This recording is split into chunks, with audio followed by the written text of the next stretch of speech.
அண்மை செய்தி. திருப்பத்தூர் மாவட்டம் வாணியம்பாடி அருகே தனியார் பள்ளி காவலாளி இர்ஃபான் என்பவர் மர்ம நபர்களால் குத்தி கொலை செய்யப்பட்டிருக்கிறார். கூடுதல் விவரங்களை செய்தியாளர் வீரராகவன் வழங்க கேட்கலாம். வீரராகவன், வணக்கம். என்ன நடந்தது? முழுமையான விவரங்கள் என்ன?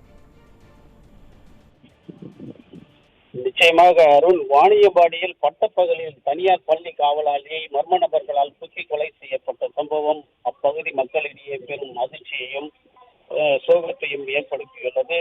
திருப்பத்தூர் மாவட்டம் வாணியம்பாடி நகராட்சிக்குட்பட்ட சாகிராபாத் பகுதியைச் சேர்ந்தவர் இர்ஃபான்.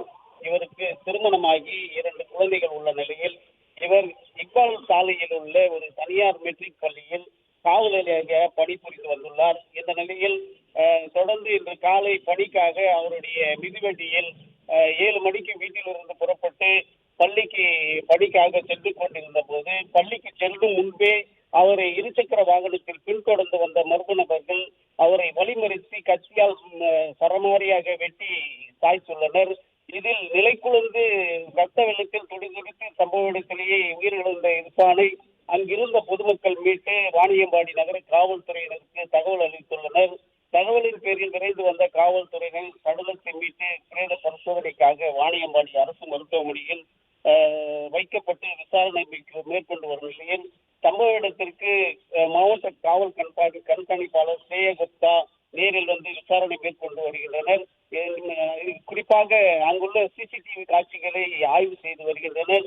தமிழகத்தில் சட்டம் ஒழுங்கு திராவிட மாடல் ஆட்சி, இந்த திமுக ஆட்சி பொறுப்பேற்ற 4 ஆண்டுகளில் தொடர்ந்து தமிழகம் முழுவதும் கொள்ளை சம்பவங்களால் பொதுமக்கள் அச்சத்தில் இருந்து வரும் நிலையில் தொடர்ந்து கடந்த 2 நாட்களுக்கு முன்பு சட்டமன்றத்தில் எதிர்க்கட்சி தலைவர் திருமதி எடப்பாடி பழனிசாமி அவர்கள் சட்டம் ஒழுங்கு குறித்து பேசுவதற்கு அனுமதி அளிக்காமல் நேரடியும் துண்டித்துவிட்டது. இந்த அரசு பொதுமக்களுக்கு இது போன்ற விழிப்புணர்வை ஏற்படுத்த கூட இந்த அரசு முன்வருவதற்கு எதிர்க்கட்சிகளை புறக்கணிக்கின்றனர்.